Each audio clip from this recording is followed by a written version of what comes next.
Good morning, everyone. Good afternoon, everyone, depending on where you're logging in from.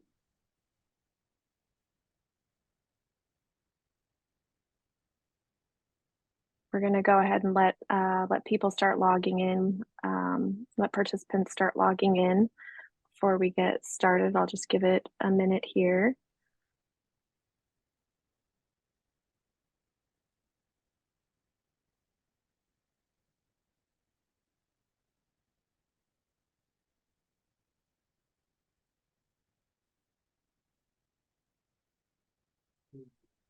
All right, about 18 people. While you're logging in, if you'd like to go to the chat, you can share where you're logging in from, what community you're from, if you'd like. And you could let us know what interests you today, what brought you today, maybe how you heard about it. Any of those things would be great. I'd just love to see who's logging on.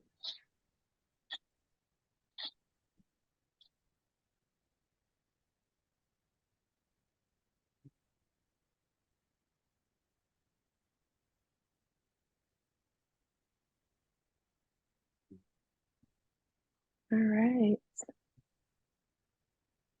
It's about 2:02. People are still coming in. Let's see if the chat works, if anyone's logging in.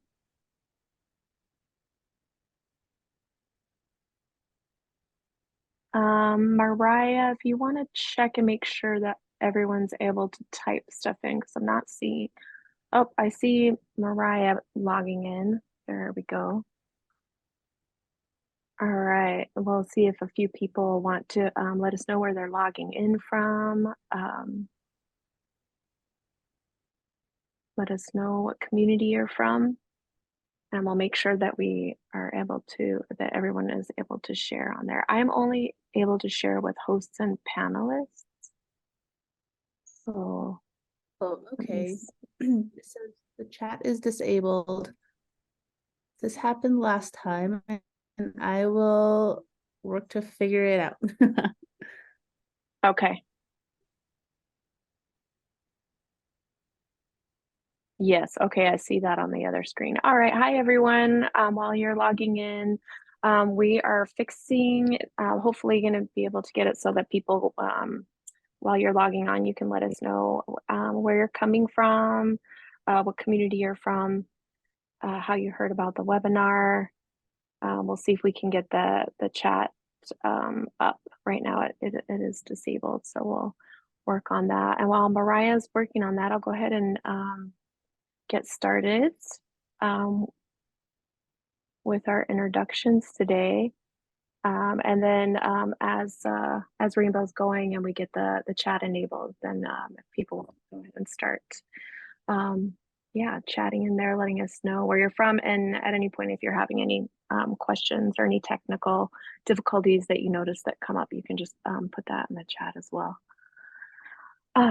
Yeah, I'm super excited to see everyone logging in today for the blood sugar and digestive health and wellness and healing from the impacts of modern day foods with Rainbow Lopez. This is our fifth webinar in the webinar series of Restoring Health for a Healthy Future, hosted by Native American Food Sovereignty Alliance. And it's in partnership with Traditional Native American Farmers Association. And those of you that are familiar with NAFSA and TNAFSA's work, they've been working together for quite a few years on different projects. And NAFSA is really worked on dedicating themselves to food systems, indigenous food sovereignty, self-determination, wellness, cultures, values, communities, economies, languages, and families, while building relationship with the land, with the water, with the plants and the animals. And I've felt very fortunate to work with NAFSA and to be able to engage with them and jumping on different webinars that they've had and different conferences. And all right, and it looks like we've got the chat going. So if people want to go ahead and drop in the chat, what community they're from. Hopefully that's working, and Mariah will keep an eye on that for us. And as I said, we're doing this in partnership with the Traditional Native American Farmers Association, and TNAF's mission is to revitalize traditional agriculture for spiritual and human need by creating awareness and support for Native environmental issues. And I've also been really fortunate to work with TNAFA, with Clayton Brascope on different projects, and have been able to go out to his design course, his Indigenous design course that he has every summer as a student and as a teacher. So if you have a chance to jump on NAFSA's website and TNAFA's website, it looks like people are able to start logging on. So for anyone new that's joining, if you want to jump on and let us know where you're tuning in from and how you heard about the webinar, things you might like to know about today, what drew you to Rainbow's talk that she's going to give today on blood sugar and digestive health. I met Rainbow years ago. I actually saw Rainbow way before I ever really got to know Rainbow giving a talk on nutrition in Tucson, Arizona. And I believe it might have been at an Indigenous Days talk, or and I just remember keeping my eye on Rainbow, and I was like, all right, I got to get in touch with Rainbow Lopez. She's doing really good things, and was able to catch up with her in different ways through community, and we got to know each other, and I ended up going to the same nutrition school that Rainbow went to because of her recommendation, and it was one of the best things that I ever did. So hey, Helena from PEI. I'm in Halifax right now.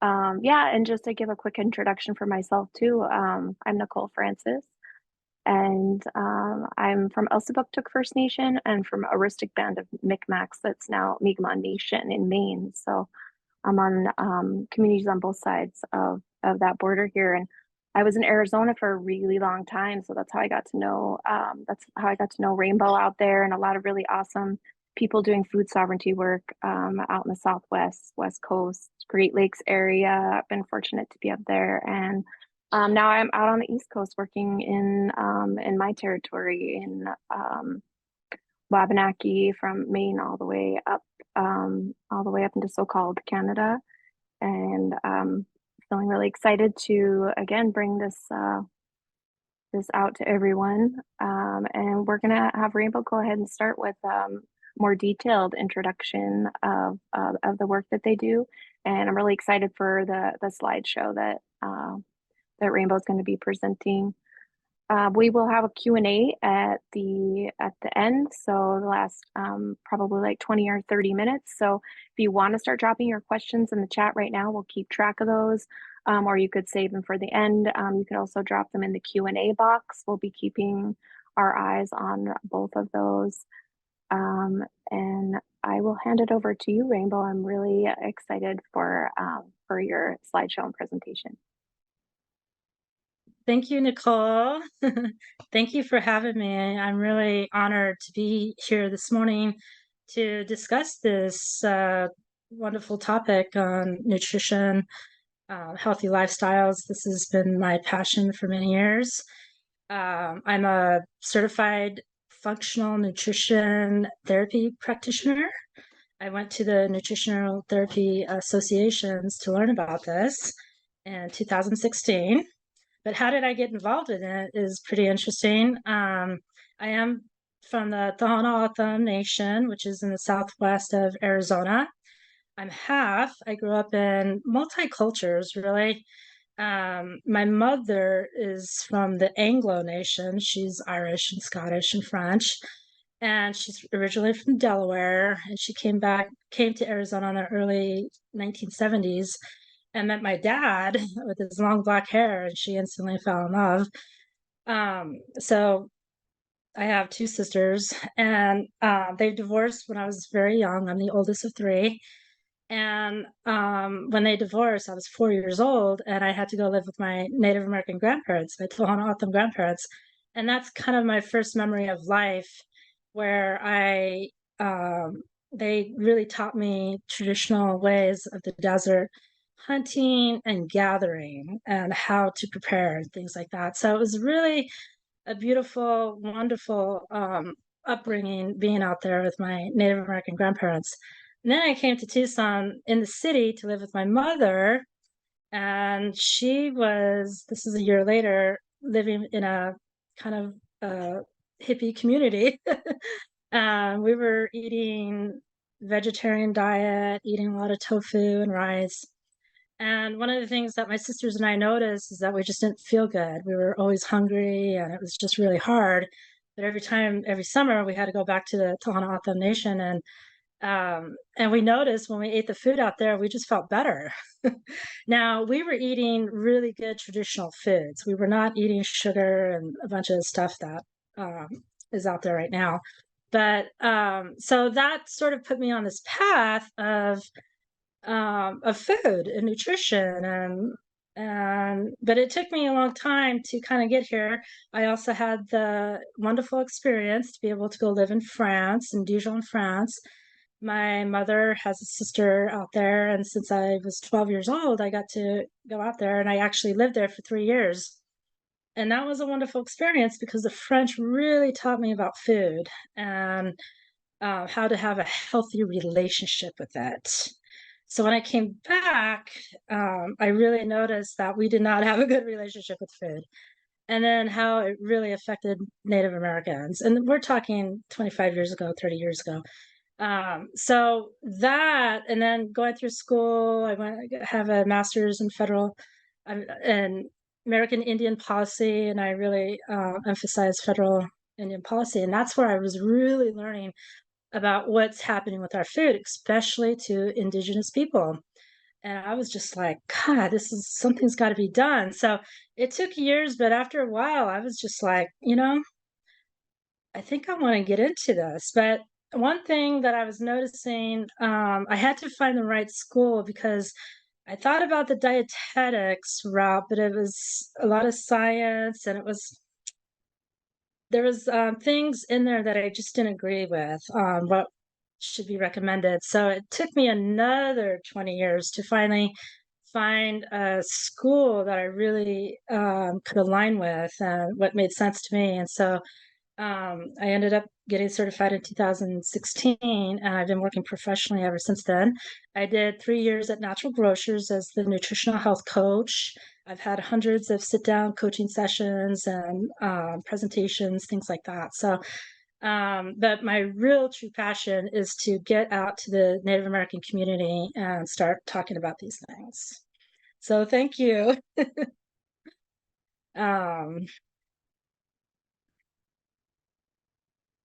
So we can just get on with the presentation. I'm going to share my screen here. You're good to share your screen now, Lopez. Okay. Rainbow.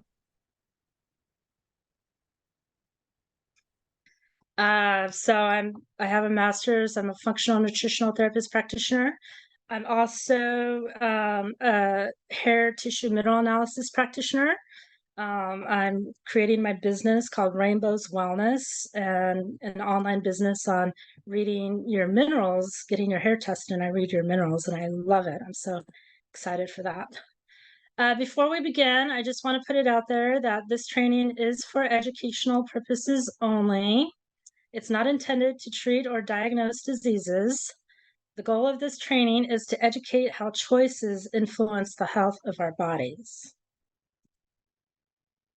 So what we're going to be talking about is how our food system changed for indigenous people, specifically the Tohono O'odham, where I come from. The Tohono O'odham, it means the desert people, but I have some real detailed explanations on that. And then we're going to get into a little bit of educational part on blood sugar and how that works, because there's a lot of confusion on that. And then digestion, when we talk about blood sugar, digestion needs to be discussed. And I always like to start here because when we discuss these things, it really puts people on a path to take the action steps they need, something doable. But when you start understanding these foundations of health, then it helps people to be able to make their own decisions. It takes the confusion out. And then we're going to get into like the revitalization of our ancestral foods, what we're doing nowadays to make it better for us. So we, as Native Americans, we really dealt with a disruption of food in so many ways, and it was intentional. It was very intentional.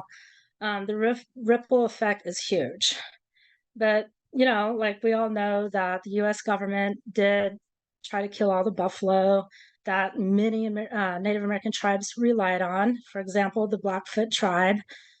They were starved into selling their ancestral lands, which is considered half of Glacier National Park.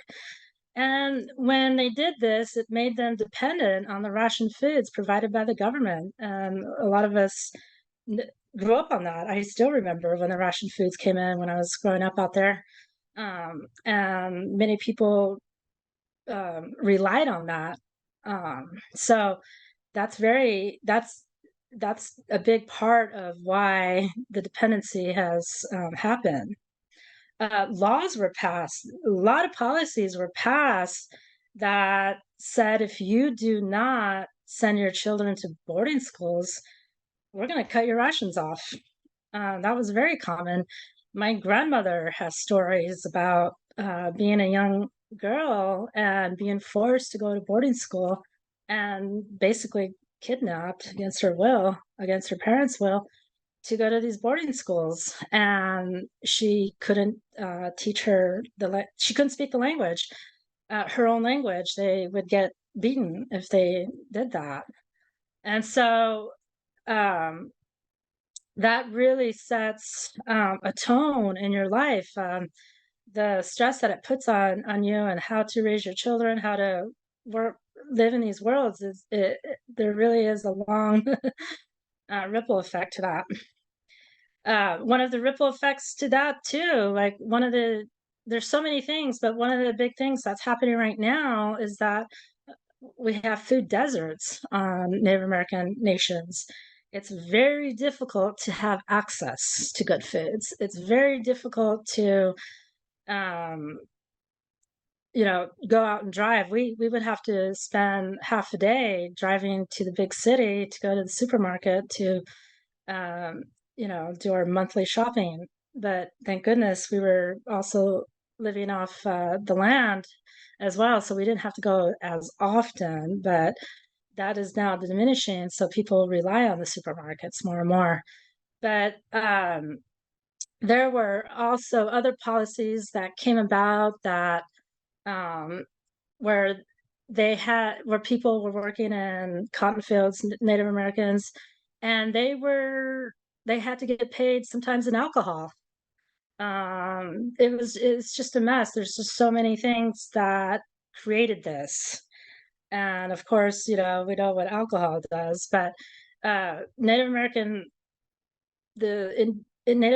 really got disruptive when it comes to food. And it's still there. It's still very prevalent. The food deserts are really taking up a lot of making it difficult for people.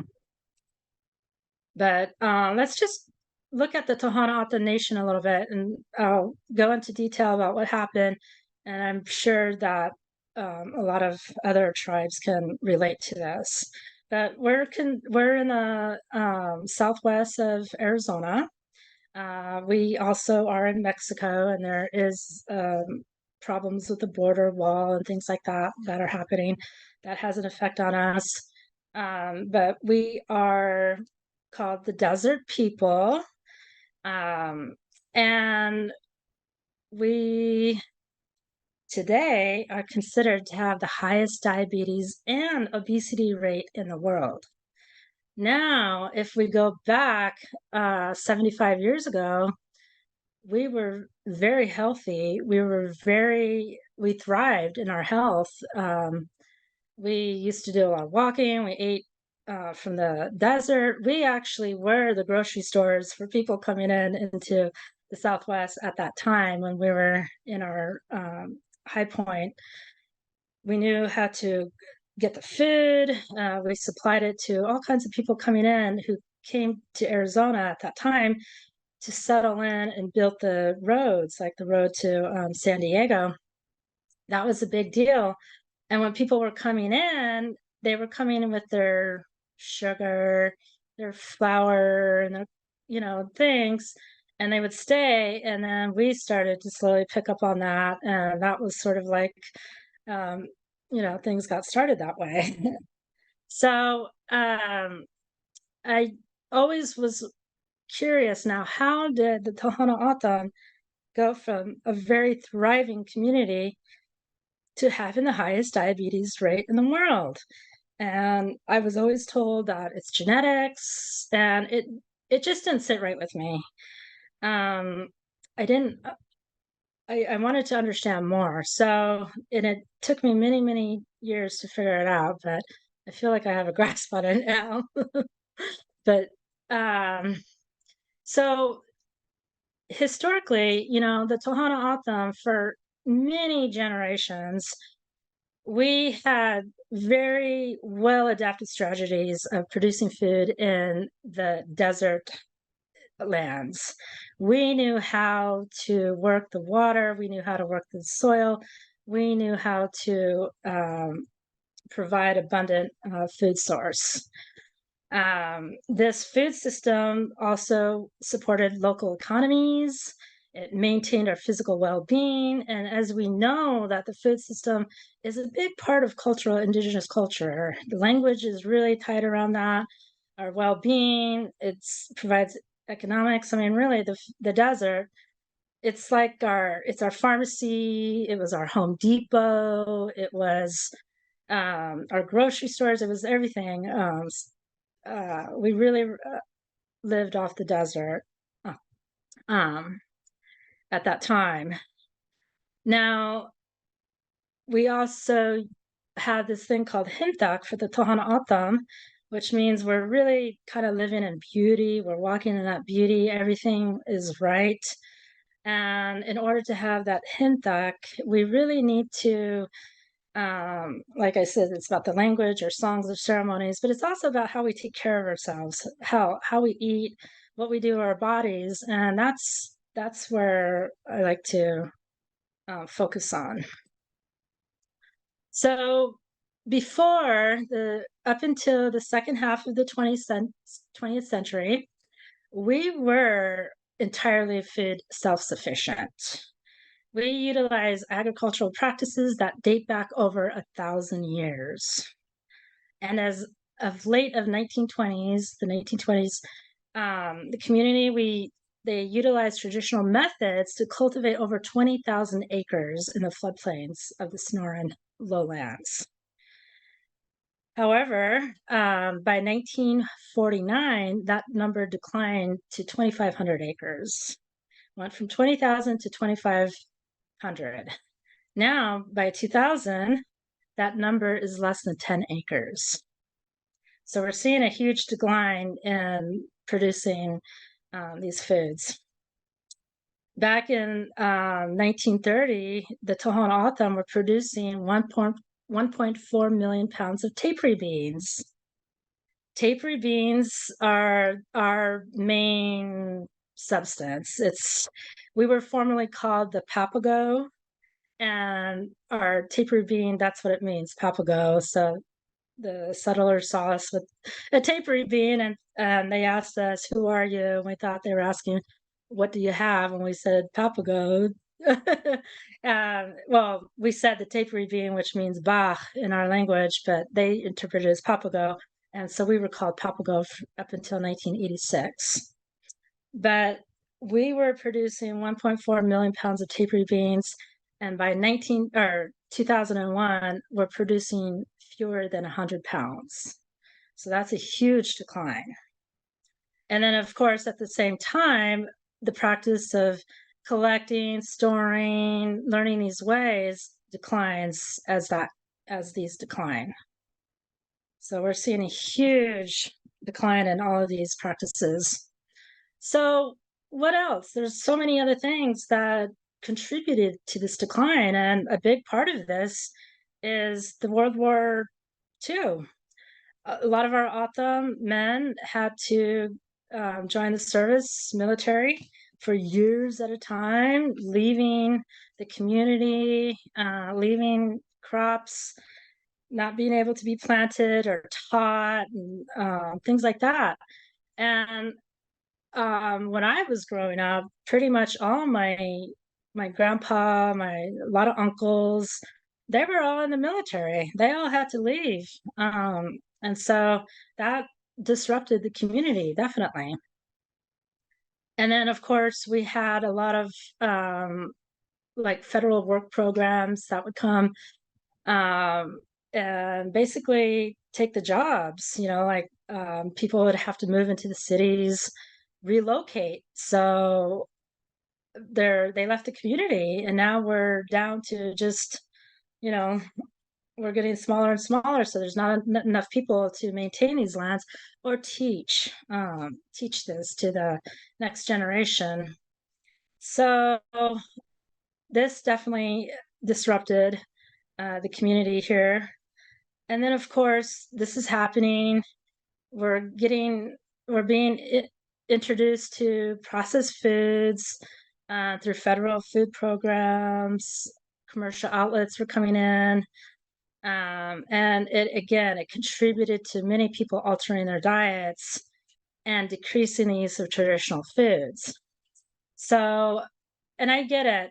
This is, when I remember being a little kid, and my uncles who were older, my aunts, they were getting jobs in different places, and they were so excited, but they needed the income, and they had to leave the communities, and so we were missing out on certain knowledge from them. But I do remember that. But people have to work, so how do you bring in, um, creating a livelihood and being able to maintain harvesting with your community? It's a double-edged sword right there. Other things that happened, we had special programs coming in, and they were very well intentioned, but it also created a relationship where we were self-sufficient made us dependent. So we are, again, it's the self-sufficiency of food is being declined over time. And again, the people having to go to boarding schools, children forced to go to boarding schools. This meant that they were missing out on learning skills and learning about foods and getting an education. We know that. Instead, they're getting traumatized, and that creates a whole new set of problems right there. And then, of course, we have a lot of environmental factors. This was a big one. Us Tohono O'odham, we're out in the Southwest, and water is an issue. So we've had to spend many years fighting for our water rights and allocating water, things like that. And there were definitely misguided governmental flood control efforts combined to make water sources for traditional agriculture even more scarce than normal. I just remember there was a lot of organizations coming in giving us bad advice, basically, and we would go with it, and it didn't work out. It was a disaster. It didn't work, and then we have to start again. So this was happening over and over, and I'm pretty sure a lot of other nations has experienced that as well. So how has this really affected our health? It has drastically, actually. Of course, a lot of us, we went from self-sufficiency to now dependency. There's a lot of us who really depend on the supermarkets to get food. Of course, there are a lot of people that still know how to harvest and things like that. but it's declining, and I've seen it over and over in my years of being out there. Right now, we only have one supermarket on the Tohono O'odham Nation, and the Tohono O'odham Nation is about the size of Connecticut, okay? There's one main supermarket out there, and that supermarket is filled with a lot of packaged foods, a lot of foods that was not part of our diet. So again, it's a food desert out there too. But again, we went from a very thriving community, especially in our health. We were strong, we were very small, thin. We could run, we were runners. We used to run 26 miles a day on average. So we were very active, and then it just declined over the years. But again, I know this is happening in many other communities, indigenous communities. So how do we get out of this mess is really like, what do we do? How we're putting a lot of dependency on programs or, our tribe to try and help do something. And there's things coming out, and we're going to talk about that are helping us. But I really want to educate people on what they can do for themselves so they can make really good choices. And one of the ways that we do that is really understanding our health. So I really want to talk about how blood sugar affects our health, how we can manage that. And then we're going to also go into digestion, because that's such a big deal. So once you start understanding these things, you can start making better choices and take the responsibility, basically take the reins in your own hands, and really be in control of your health that way. So this is what I like to really do. So let's dive in here. I want to talk about diabetes for a moment. We have a diabetes epidemic. As of 2018, the CDC estimates that there are over 34 million cases of diabetes in the US. However, people that have pre-diabetes, it's about 88 million adults, and over 84% of the people do not know it. More than half of the population here in the United States are living in pre-diabetes, and they don't know it. I just want to say that I was one of them. I lived in that for at least 15 years that I can remember. And I knew something was wrong, but every time I went to the doctor, they look at my blood sugar, they're like, no, you're fine, you don't have diabetes. But I was like, no, something is not right. And it took me many years to figure it out. So we're going to talk about that. But according to the CDC, as many as 1 in 3 Americans will have diabetes by 2050 if the current trends continue. So that is an epidemic. That's very scary. Okay. So what is diabetes? Basically, it's a disease that occurs when your body can no longer or is no longer able to properly utilize glucose. Glucose is also known as blood sugar, and the blood sugar remains elevated. So it's basically a lot of sugar in our blood.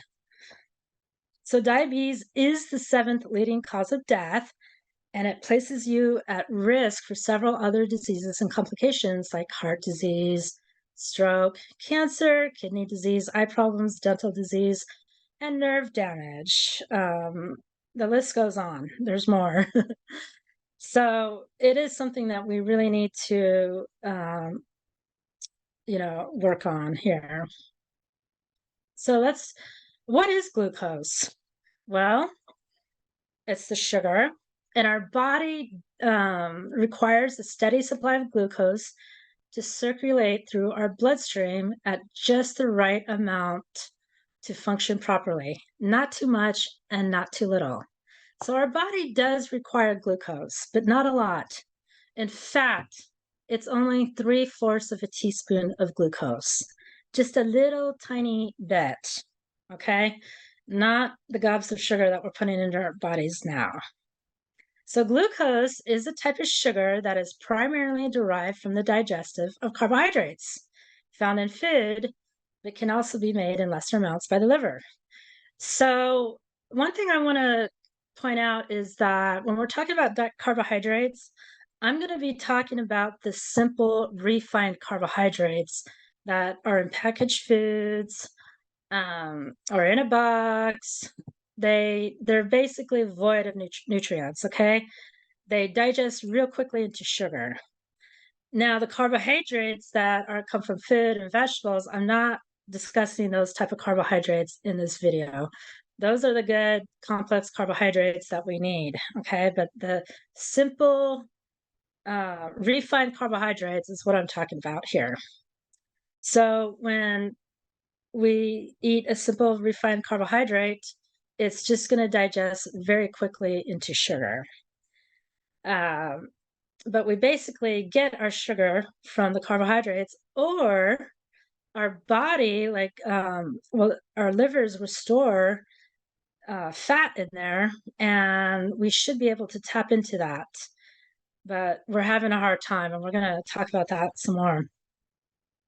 But we need the glucose. Glucose is used for our brain, so we can think, our muscles, so we can exercise, our heart, our gut, so many things. So it is important. But again, we don't need a lot. And then we have insulin. Okay. So as we begin to digest our carbohydrates, the body releases a hormone called insulin to shuttle glucose into our cells. That's what it does. It's a good thing. Glucose will move into first moves into the cells to be used for energy. We need that. The excess glucose is going to be stored in our bodies, like the liver and other places, and that's called glycogen. Glycogen is just stored glucose. Any additional glycogen is going to be stored as fat. So the glycogen, even though the sugar, it came from sugar, it turns into fat when it's stored. If glucose levels are too low, the glycogen can be converted back to glucose, so that fat will turn back into glucose, and our body can use that. However, because we're in blood sugar dysregulation, our bodies can't tap into the stored glycogen. It can't. We need to eat something else. So I'm going to teach you how we can do that. There is a way we can do that. But that is the problem. We're unable to tap into our stored sugar savings to be able to use that for energy. So I'm just giving you guys a kind of like a quick education on blood sugar so we can understand it and how to manage it. But we need to understand it first. So we got the glycemic response, and I know many of us have taken a lot of classes on these things, but I just want to go over this. We have a glycemic response that measures how our blood sugar rises and falls following a meal. So depending on the meal that you're eating, it's going to dictate how fast that glycemic spike rises. If we're eating, a donut, that blood glycemic is going to spike real fast. And you can see on the graph when it goes that high, now it's got to drop. Now that high right there is going to cause a lot of stress in the body, and it's going to trigger insulin to come out. Okay. When insulin comes out, that's a whole different story right there. But if we had something that was like a protein, proteins have really good amino acids. It doesn't create a blood sugar spike. It's more like a glycemic spike, excuse me. It just gently goes up and then it comes down. So depending on what food you're eating, if you're going to create a spike that's really high like that, you're going to trigger insulin. So eating foods that don't create this huge spike is going to be ideal. And we're going to see what those are. So the quality and the quantity of carbohydrates absolutely influences this glycemic spike. Now we got the blood sugar roller coaster, and this is pretty much what a lot of us are dealing with today. So let me explain what this means. So this graph represents how an unbalanced meal can create this up and down effect. Meals that are void in adequate fiber, healthy fats, quality protein, high carbohydrates, quality of carbohydrates, the blood sugar will quickly rise, like we saw before, above a healthy range, and it puts stress on the body. During this blood sugar spike, we may have brain fog or mood swings. It doesn't feel good, but the body will respond by creating insulin, which shuttles all the glucose into the cells for energy, and whatever's left over goes into the fat stores. However, insulin does such a great job at removing all the sugar out of the blood. Now the body doesn't have any sugar, and you will experience a crash. That's when it drops below. This is not fun. This is where you get jittery. This is where if we need to eat something or we're going to take someone's arm off. But at this time, this is where the adrenals will secrete cortisol to raise our blood sugar a little bit to save our life, basically, so we don't go into a coma, a blood sugar coma, because we could. So the cortisol raises our blood sugar a little bit, but however, cortisol is a stress hormone, and that puts you into fight or flight. It's not fun. It doesn't make you feel good. But at that time, when people are in this low point, they're usually going to cave into their ravaged cravings for more sugar. And when that happens, then the glycemic spike goes up again. And then insulin gets triggered and it comes in, takes out all your sugar. Now you have none. And then it drops. That is what we call the blood sugar roller coaster. And that's what 89% of the population is experiencing right now. And they don't even know it. Now, people live in this state for at least 15 to 20 years, whatever, before they get the diagnosis of diabetes. So you have to live in this state for many years before you get the diabetes. But I was feeling this already and I didn't understand it, and nobody can explain this to me, but I knew something was going on. But this is basically that hypoglycemia feeling that we have. So I thought this was funny. This is what low blood sugar feels like. When your blood sugar goes low, you're hungry and you're angry. So there's that term hangry. You're hangry. I truly believe that 80% of road rage here is because of low blood sugar. I see a lot of people making bad decisions when they're in that low blood sugar state. So it's a very serious state to be in. And we how do we avoid this? Let's find out. This is where we want to be in this blood sugar ideal state. Okay, this here represents what we call the lazy river blood sugar. This template provides how to achieve normal blood sugars at each meal. So instead of beginning our day with a high simple carbohydrate meal, which creates insulin, try a meal that contains more healthy fats and proteins. And here's the key. This is the key. It's really how you start your morning, okay? If we start our morning with I'm going to call it the SAD American diet, standard American diet, which usually is like cereal, orange juice, what are those things? Pop-Tarts, things like that. That's a lot of carbohydrates, okay? And when we put that into our bodies, you're going to experience that glycemic spike and you're going to trigger insulin. And then insulin's going to take out all your sugar. and then you're going to get jittery, and then you're going to have to eat something. That right there is the blood sugar roller coaster. So starting your morning with a big, simple carbohydrate load is really devastating to the body. So instead, in the morning, if we start with fats and proteins, our blood sugar will just gently rise, but then will fall slowly into the healthy range. It doesn't rise too high to where it triggers insulin. Okay.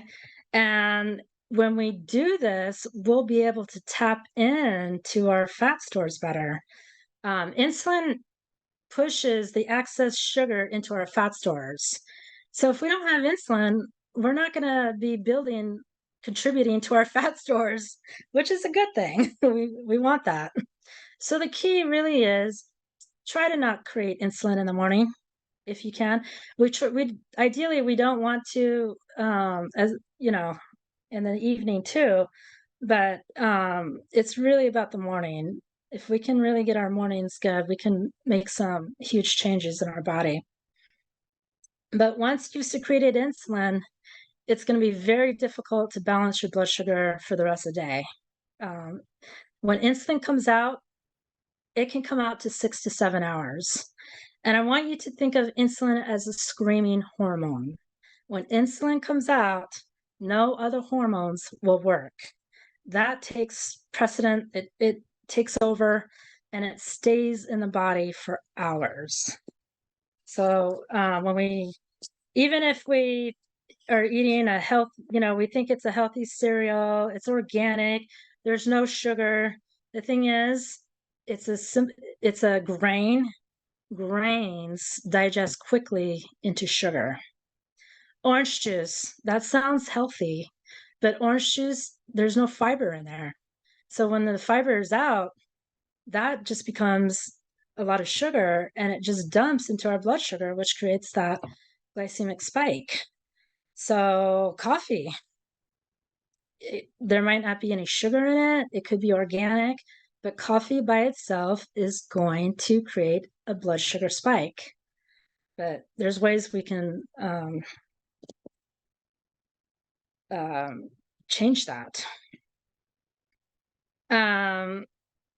So yes, eating more healthy fats and proteins are going to be ideal. Rainbow, I just wanted to give you the it's a quarter till, just a time check, just to Okay, thank let you. you know. Okay. A lot of things to cover here, so I'm going to speed it up a little bit.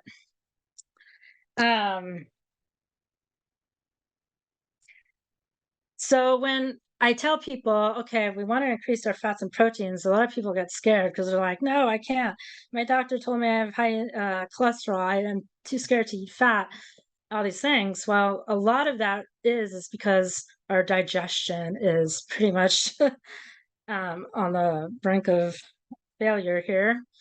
And I just want to emphasize that blood sugar, digestion, these are key foundational health that needs to be looked at first, that needs to be dealt with before we deal with anything. Okay, these are foundations of health that have to be intact for us to stay healthy.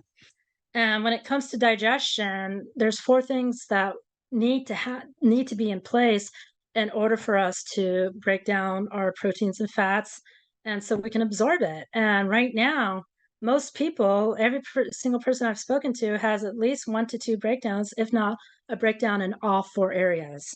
So this is a big deal. So I feel that digestion is really important to talk about. The first thing is stomach acid.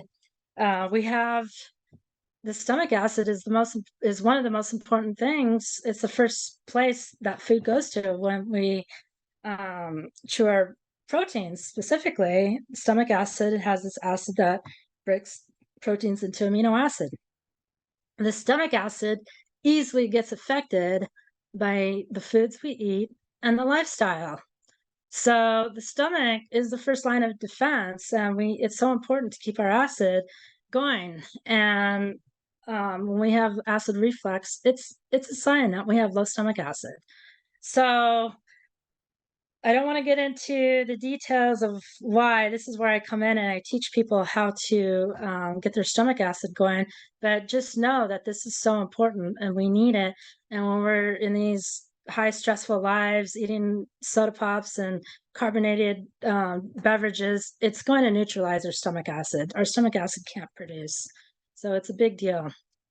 And then if we don't have enough stomach acid, it's not going to trigger the pancreas to supply enzymes, because the pancreas is next to supply these enzymes, amylase, protease, lipase, to digest protein, carbs, and fats. And the pancreas is also supplying insulin. So if we're producing insulin, it's going to have a hard time producing our enzymes, but we need this to break down our food.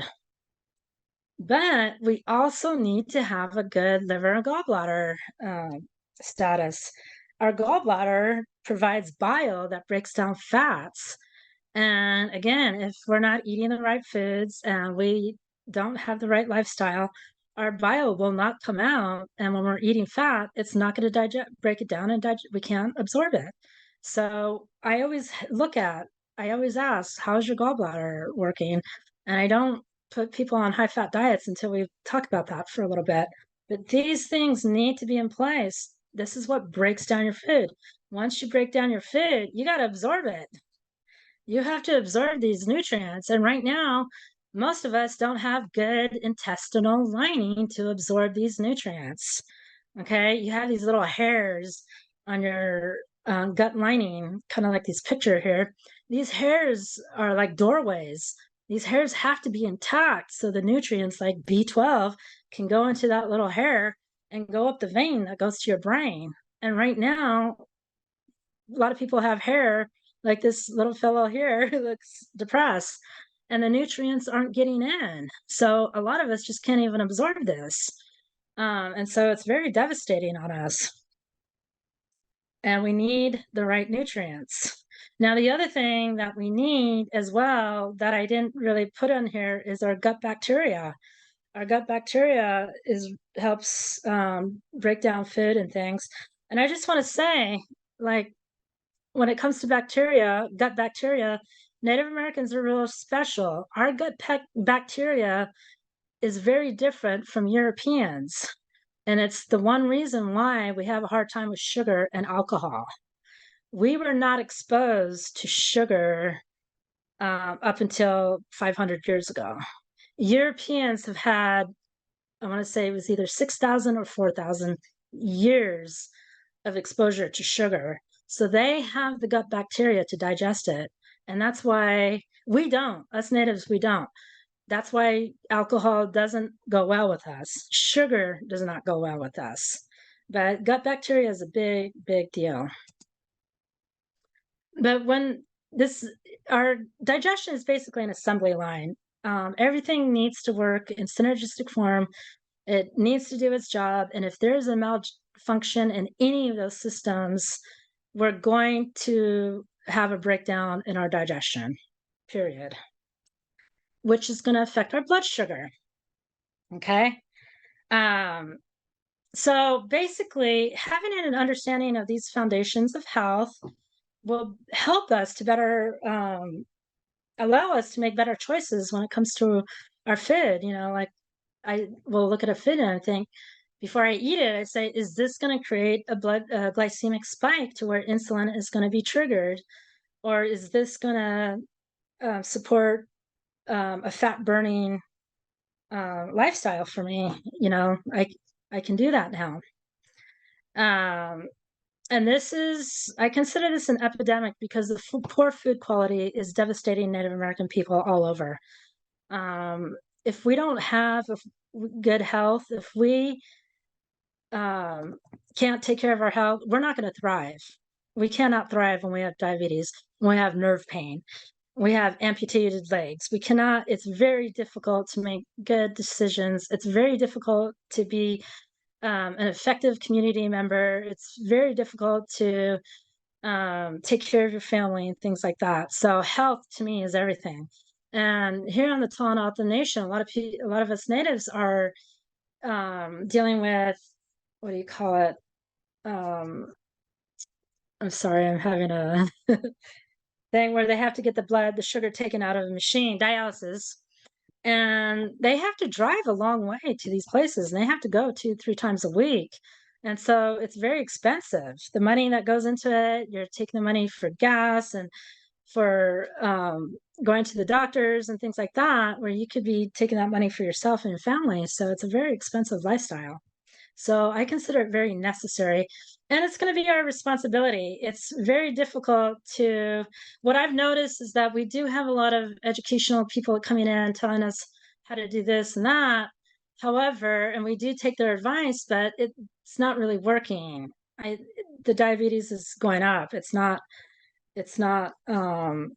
working at all. So this is a different approach. Now, this is why me being a functional nutrition therapy practitioner, we look at food as a whole, how that works on the body, um, things like that. Now, when it comes to the Diabetes Association, things like that, Cancer Society, they're going to be talking more about things that the FDA recommends and stuff. Some of the recommendations do not work. They don't take account for organic foods, for additives, all these things, chemicals that added things in our food. And I definitely take account in these. As a nutritional therapist practitioner, I always look at the quality of food. Now, I do want to talk about how there are things happening right now, efforts that are happening that are actually revitalizing our food. There is a huge awareness happening on how and food for Indigenous people, and there are numerous, countless programs happening, efforts taking place. I saw one. This is just a brief article. There's over 108 Native American nations that have enacted some sort of policy that relates to food. I have one here, the Oneida Nation here, located in Wisconsin and New York. They were losing their connections to the white corn, Iroquois white corn, and the corn flour was a staple in their diet. There's heirloom corn that goes back 1,400 years, and they use this over and over. And of course, they were risking losing it, so they created like a thing called Three Sisters, a community-led initiative in Wisconsin that aims to boost the tribe's socioeconomic development through small-scale farms that grow and sell white corn. And now they're producing bison, farm-raised bison, things like that. So I see this all everywhere. I mean, you can Google it and just click on numerous organizations that have come up to fight this. Again, the Cultural Conservancy, which is located in San Francisco, and this is a 30-year-old Native-led nonprofit that helps give advice on how to use more Native ways of planting in an urban area, which I think is wonderful. There's so many things that are out there. We have also the Native American Agricultural Fund. I know numerous Native Americans who are going into agriculture and really changing communities there. I love it. We have a lot of programs here. We have our own farms that we can go and get heirloom plants. It's the only place I can go and find watermelon that still has the seeds in there.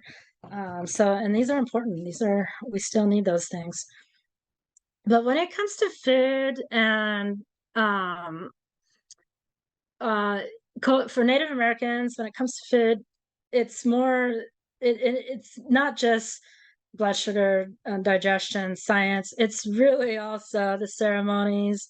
It's our creation stories. It's our social interactions. It's our knowledge to the plants, things like that. These are really important. And we dealt with all of these when we were gathering. It's such a big deal. Now, when I lived in France, I would say the French they have such a good, healthy relationship with their food. It's a little bit different than how Native Americans do it, but I would say they're on the same level as Native Americans when it came to their food.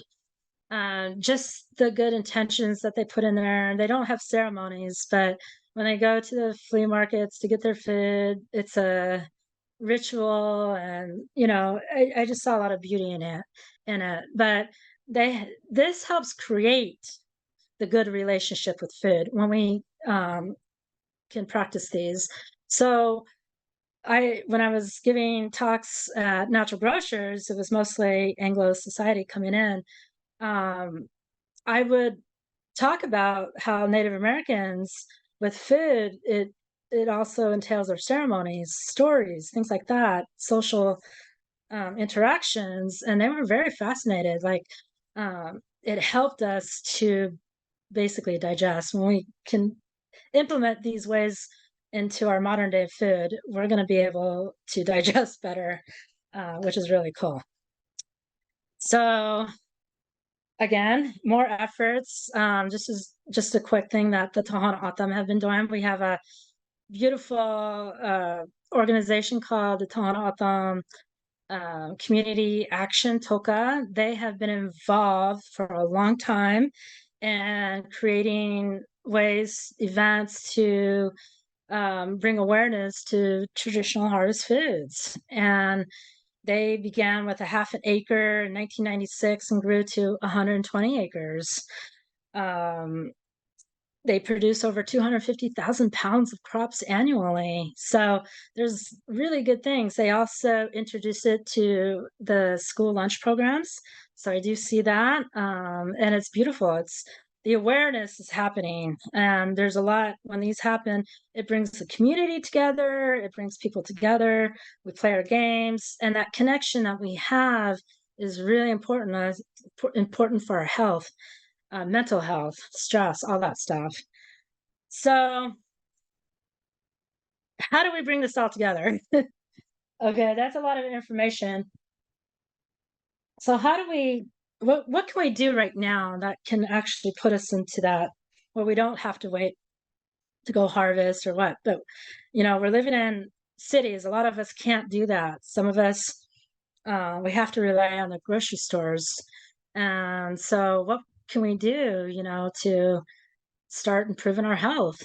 One of the big things that I talk about, and the first thing I actually recommend for people, is to start consuming bone marrow broth. That picture that we had of the gut lining with the hairs and the little guy with no hair, that bone broth is going to support that part. If you want those hairs so you can absorb your nutrients, you're going to need to consume a lot of collagen. And our collagen was in the bone broth. And growing up with my grandparents, we had bone broth or a bone in beans or something at all times. This is what kept our guts strong. When we have a strong gut, when we can absorb those nutrients, and it also affects our brain, that's when we can create serotonin, dopamine, those type of things, and feel good. But a lot of us, we're not doing our bone broth like we used to. And so we just don't feel good anymore. But that bone broth it's easy to do. You just get some good bones. And I just want to say it needs to be grass fed. You really don't want to get the conventional bones because those conventional animals have been eating corn, soy, seed products in tightly confined places, and they're often inoculated with vaccines and hormones, things like that. Plus, especially the cows, when they're eating corn and soy, that really messes with their omega-6 to omega-3 ratio. It's basically a lot of omega-6s creates inflammation. Omega-3s modulate inflammation. So when you're eating animals that are eating seeds, they're going to have a lot of omega-6s, which means you're eating a lot of inflammation. So animals that are doing grass-fed, their normal diets, you're going to have that omega-6 to omega-3 ratio in even synergistic form. So it is important to get the right quality bones, but when you can make bone broth and consume this regularly, it's going to change your gut lining. It's going to change your brain. It's going to help support digestion. It's also going to, and that's going to affect your blood sugar. Okay. It's a big deal. So that's the first thing you can do. Also, just replacing your sugar with more natural sweeteners like stevia. And I know a lot of people don't like stevia, that has a weird aftertaste. If you don't like stevia, I recommend trying monk fruit. Monk fruit is a beautiful sweetener that doesn't create a glycemic spike. Coconut sugar. Coconut sugar is basically like a sap, coconut sap, but this has a low glycemics. Now, a little bit too much. If you overdo it on coconut sugar, it can create a spike, but in small amounts, it's very good for you. Date sugar, there's tons. I can go on and on. But this makes a huge deal. This is just replacing this can create huge results. One thing on the Tohono O'odham Nation, we have a huge soda pop epidemic. Kids are drinking tons of soda. Now, when I was out there, we would enjoy a soda maybe once a week, once a month. It was considered a treat, and one was enough. And it was satisfying. Today, a lot of a lot of people are out there drinking not just one, but two, three, maybe even four. And one of the reasons why that's happening is because they replaced the sugar from using cane sugar to high fructose corn syrup. High fructose corn syrup has devastating effects, and I can go on and on about that, but it's one of the reasons why soda addiction is so prevalent out there. But when we can switch to maybe using kombuchas, kombucha is your natural soda pop that has existed for 3,000 years before Christ. It came from China, but it's our natural soda pop. It's fizzy. It contains enzymes that break down your food. And if I know some people are afraid to drink it because they look at the label and they say, "Oh my God, there's 15 grams of sugar that's in here," and I'm like, yes, legally, yes, they had to put sugar in there to feed that little organism that's in there. But when that organism, the SCOBY, eats the sugar, it burps out enzymes. So you're not getting sugar, you're actually getting enzymes, but legally they have to put on the label that 15 grams of sugar is in here, which is true. But you're not getting sugar, you're getting enzymes. So kombucha is a wonderful beverage. There's even kombuchas out there that taste just like Dr. Pepper, taste just like Coke, other things. So very easy to make that switch. Zevia is a soda, but it's made out of stevia, but it's still good. Herb teas, make some herb teas. Jamaica tea, I like to add some liquid stevia, and it's so delicious. Mix it with homemade lemonade. Oh, you've got a beautiful beverage. And these things promote health.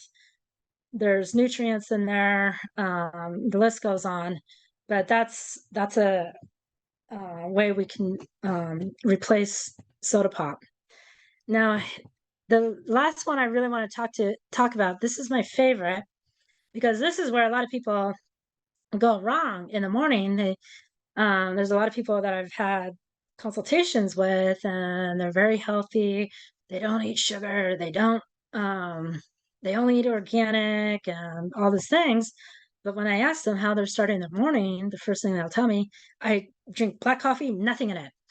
And I'm like, well, that's the problem right there, because coffee by itself, it could be organic, no sugar. It's like liquid cortisol. It's going to go in and create that glycemic spike. Insulin's going to get triggered. So what can we do to not have that in a jar of coffee? Well, keto coffee is one of the best ways to rectify this. I really highly recommend doing this. This is for us, for the coffee drinkers out there. it's really important to put some type of healthy fat in there, substance. We need something in there. And I just want to say fats do not create insulin. So there's things out there called MCT, medium chain triglycerides. It's it comes from coconut oil, but this MCT, it's so perfect and it goes into the body and it basically goes right to your brain and creates these ketones, healthy energy.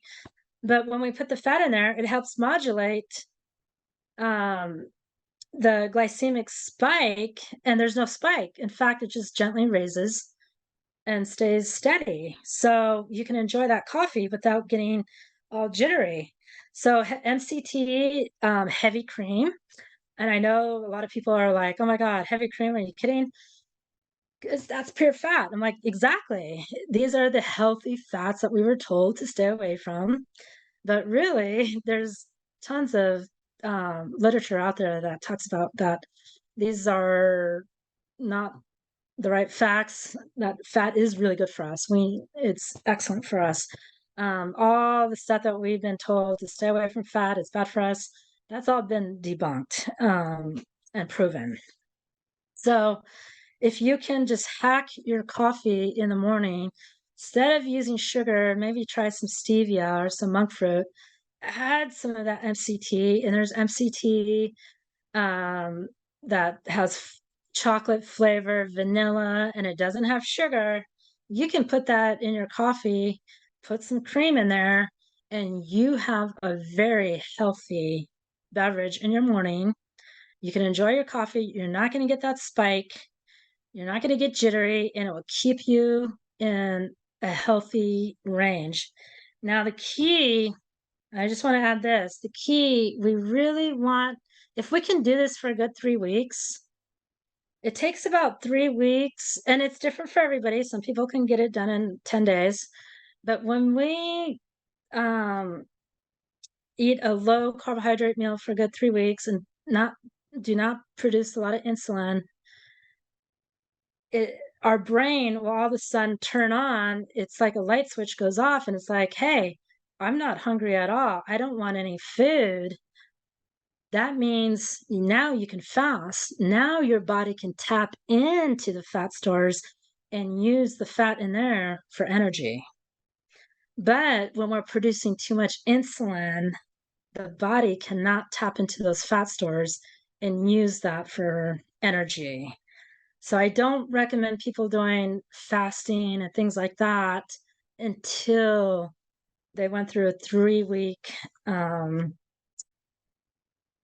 cycle of eating low carbohydrates and getting into fat burning. That's what we call the fat burning state. That is where human beings are supposed to be. We've been fat burners for eons, all of us, all races. That means that when we don't eat, our body can tap into the fat stores and use that for energy. Today, we can't do that. A lot of us, when we're get hungry, we have to eat or we get jittery, and we rely on food, something outside, to give us energy. Our bodies can't tap into the fat stores. And that is the problem right there. So that's when you become a sugar burner. And the key is to become a fat burner. But it's a good 3-week process. But it's doable. It's actually easy. You just got to do it. And if there's one thing you're going to do, I would definitely start with keto coffee. Don't create insulin in the morning. And if you can, get some bone broth made, start consuming that. Replace a sugar, try one of these alternative sugars, and you will make huge, huge results. Huge. I just wanted to give you another time check and let you know it's 3:14. Okay. So we could move into Q&A, or if you want. I'm ready for that. This is basically it. It matters because we need to manage our health. We just have to. If we don't, we're not going to be able to thrive as Native Americans. And so this is why this is so important to talk about. Anyway, that is the conclusion of my presentation. But I do offer, if you want more help with this and go more into depth, that's where I come in. I can take you down each of those phases and really go down the rabbit hole on each one. But thank you very much. If you have any questions, please. So we did have some in the Q&A, and the first one that I think that I saw that was in the chats actually was someone that was asking what are the signs of a pre-diabetes, that, like you said, so many people are going with, they have pre-diabetes, don't know it, they're not being diagnosed, that they're even close to those numbers. But what are these symptoms that are gonna let us know Okay, so the main thing is, if you cannot go long-term without food, and you have to eat, that's a sign you're on the blood sugar roller coaster. We should be able to go long periods of time between meals, or even skip a meal and be fine. Our body should be able to tap into the fat stores and use that for energy. But if we get jittery and we don't feel good and we have to eat something, you are on a blood sugar roller coaster. That is probably one of the biggest signs right there, an indication that you're on the blood sugar roller coaster. Not being able to tap into your fat stores. Okay, and we have some questions in the Q&A as well. Someone that said they would, it's Megan person, said they would like to know more about the different ways that you felt and how you knew you were eating more nutritious food at home. Okay, so I used to be one of those people that like to take vegetables and juice them in a juicer and drink that. And I did that for a long time, and I thought I was being so healthy because I'm getting all those nutrients. But guess what? I was taking the fiber out. And even though there's a lot of nutrients, it was creating a blood sugar spike.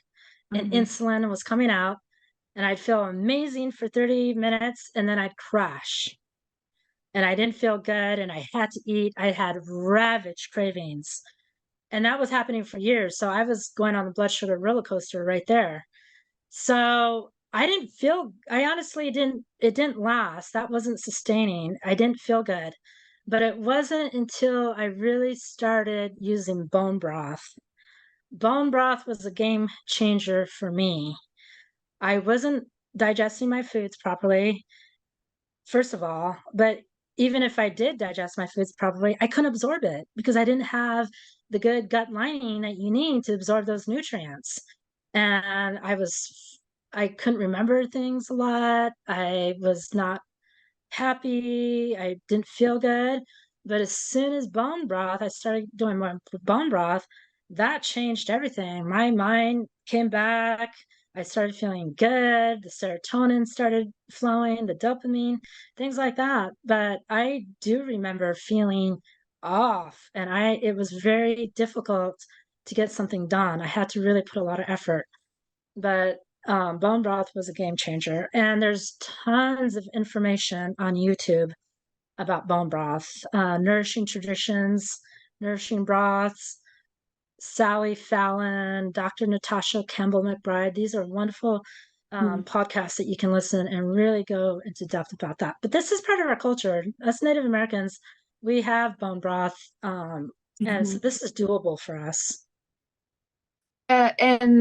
Moving, these two can probably go together when somebody's talking about energy drinks. So energy drinks are bad when you were talking about. I'm not a fan. Caffeine, and xylitol is a sugar substitute as well in there. Yes. So, okay, xylitol is a little bit iffy. Not everybody can handle it. A lot of people that I notice who have food allergies and things like that, I don't recommend it for them. It disrupts their gut. But for somebody who's been drinking a lot of soda, drinking a lot of this and that, switching to xylitol is not going to hurt us. It's going to be very easy. But it depends. Some people think it doesn't taste good. My favorite is monk fruit, coconut sugar. These have really good taste, aftertaste too. So But any of these they don't create glycemic spikes.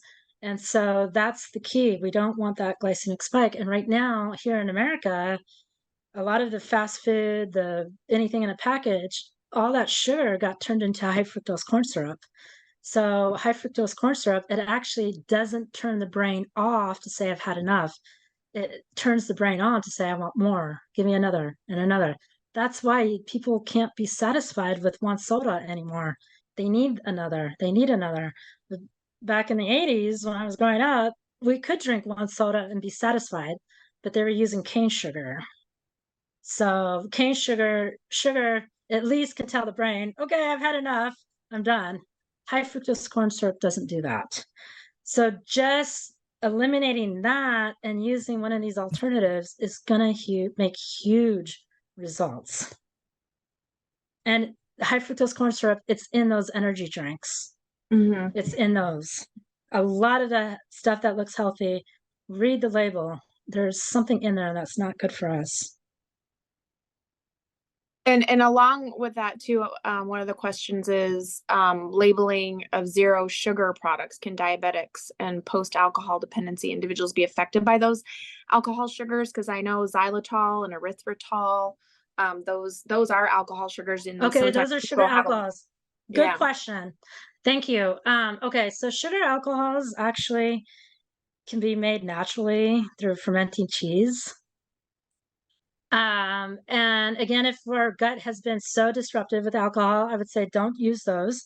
Try, I would just say coconut sugar, because monk fruit can contain some erythritol in there, which is a sugar alcohol. So I would just, if you are an alcoholic and you're very sensitive to that, I would just say go to coconut sugar. There's no sugar alcohol in that whatsoever. The other ones will contain a little bit. And that is the one thing that when we're getting off alcohol, a lot of alcoholics, they go to soda pop right afterward.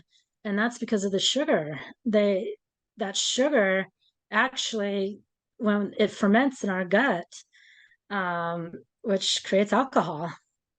And so, but if we can actually get off the sugar, get fat into that fat burning, guess what? We don't have sugar cravings.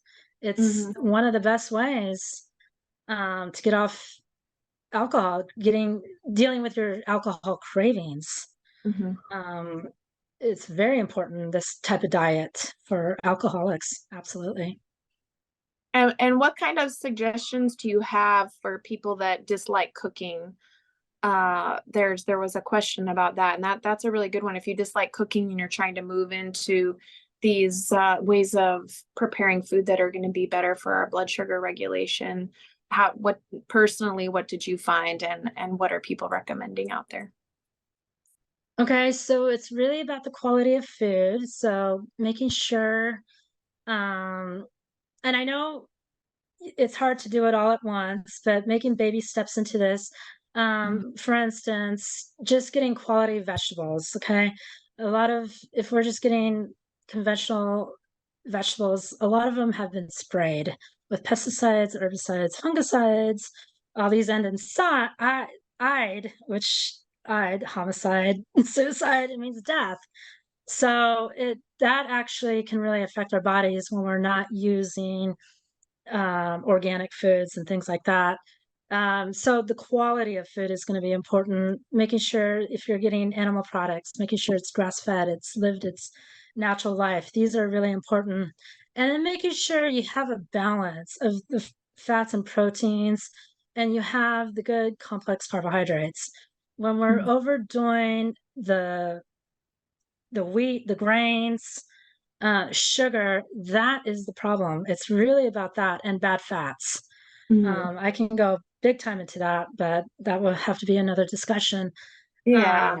And I know also we discussed this when we were talking about this webinar, that a lot of times because of the food deserts that we live in, we are not going to have the opportunity to have access to a lot of these organic and grass-fed items. And the way I like to think of it is always this step ladder of different items. So you get the best that you can get in the circumstances that you're in, and that may not always mean grass-fed. It may not always mean organic. It may, like for me personally as a single person, I buy frozen vegetables because I know that they're not going to go bad and my fridge isn't going to be a giant composting thing. And I know that they've been flash frozen, so they're more likely fresher than some other things that I might be keeping for a long period. So I'm always kind of looking for convenience plus the best thing that I can get. So I just want to point that out, that that's something we are very aware of. I think like in this talk, knowing that those things might not always be accessible, and to just do the best that we can to look for those whole, unprocessed, unpackaged foods as much as is available. And shift, like you said, baby steps. You don't have to do it all at once. Yes. And also, before we head out, we're gonna have and Mariah will post it up there. I can't think of the name of it now. Sorry, I just went blank. We're talking about the survey. Yeah, there we go. The survey, where she's gonna post a survey up in there that people can log in on that. And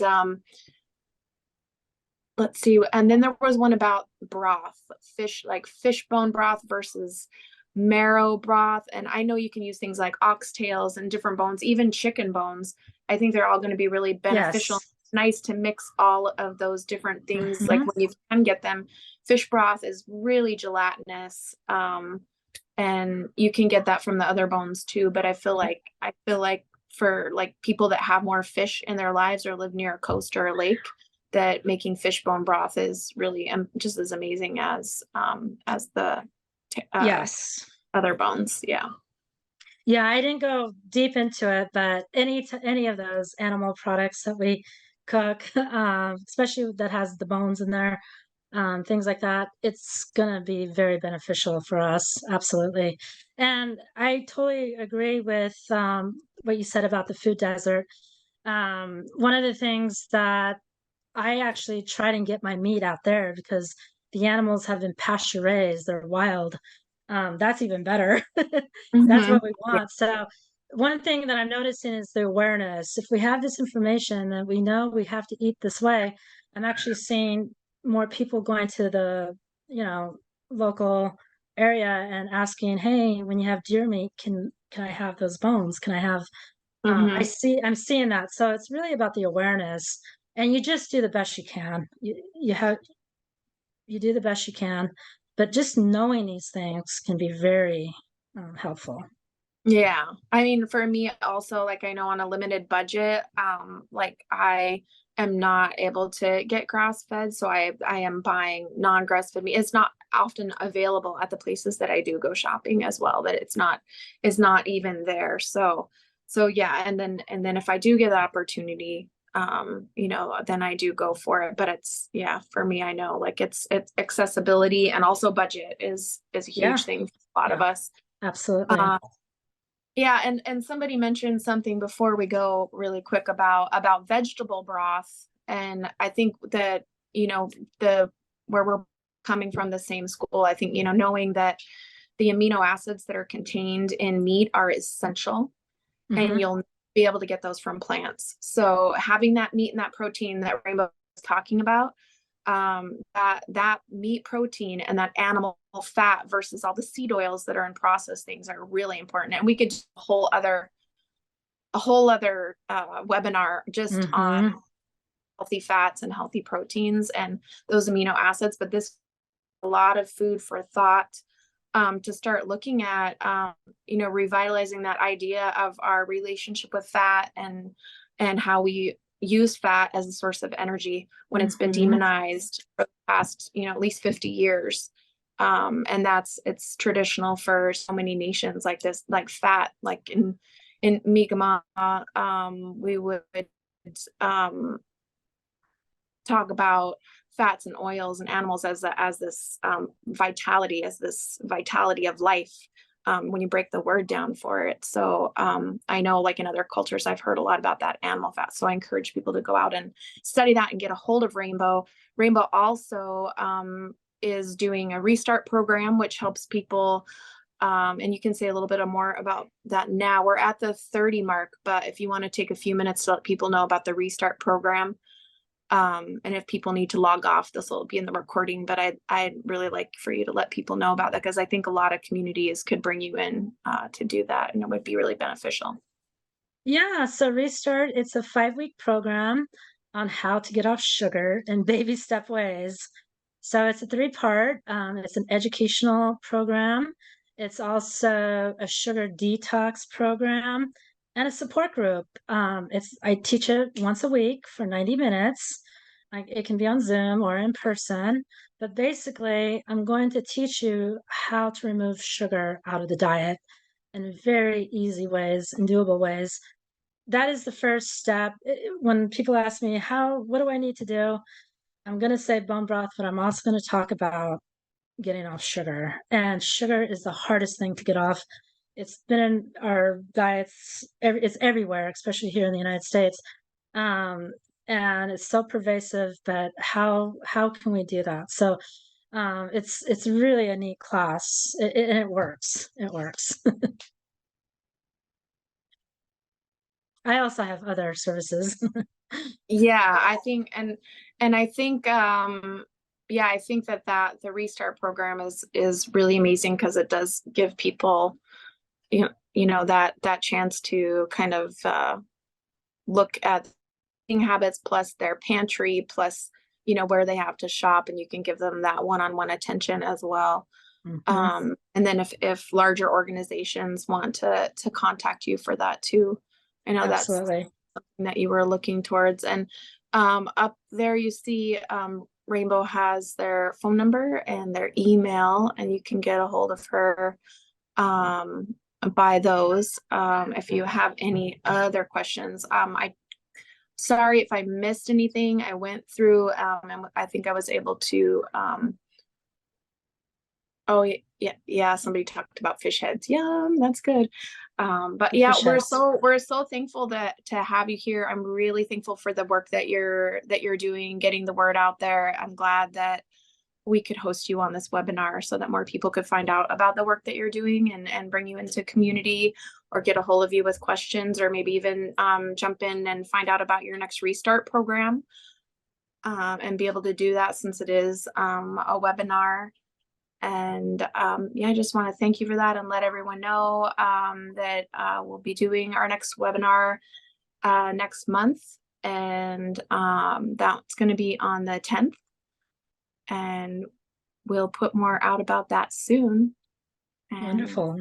And I just want to thank for Mariah at NAFSA for doing all the technical everything. We really appreciate you. And I hope everyone has a great day. And it looks like, yep, it looks like we got everyone. Okay, that's really great. Thanks, everyone. Thank you. Thanks. And check this out on YouTube. It'll be up within the next week or two. They'll have this up and edited, and then you can get links to that too, Rainbow. Wonderful. All right. Thanks so much. Thank you. Later. Bye. Lopez.